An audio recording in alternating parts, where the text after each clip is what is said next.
ప్రభుత్వ సంక్షేమ వసతి గృహాలు రెసిడెన్షియల్ పాఠశాలలోని విద్యార్థులకు నాణ్యమైన పౌష్టికాహారాన్ని అందించాలని కలెక్టర్ రాజీవ్ గాంధీ హనుమంతు అధికారులను ఆదేశించారు.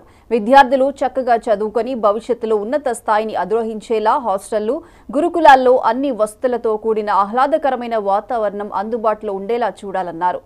ముప్కాల మండలం పోచంపాడు ప్రభుత్వ రెసిడెన్షియల్ బాలుర పాఠశాలను కలెక్టర్ ఆకస్మికంగా తనిఖీ చేశారు. విద్యార్థులతో కలిసి గురుకులంలోనే రాత్రి బస చేశారు.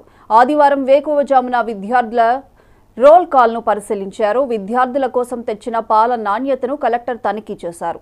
శారీరక దృఢత్వం, ఆరోగ్య పరిరక్షణ కోసం జాగింగ్, వార్మప్ చేయించిన తీరు పరిశీలించారు.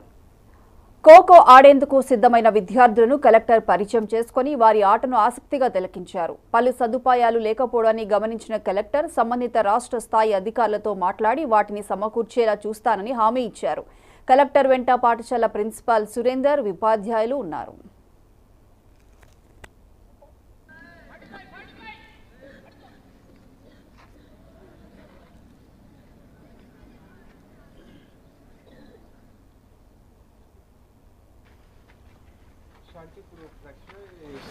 అవసరం 30 నుంచి